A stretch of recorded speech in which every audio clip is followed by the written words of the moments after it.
You ask Tiger to solve.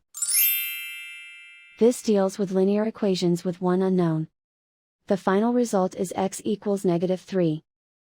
Let's solve it step by step.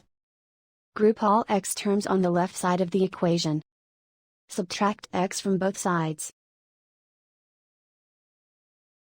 Group like terms. Simplify the arithmetic.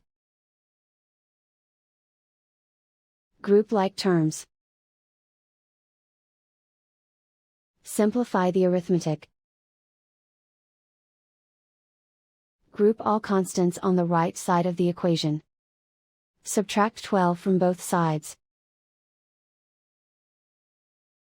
Simplify the arithmetic.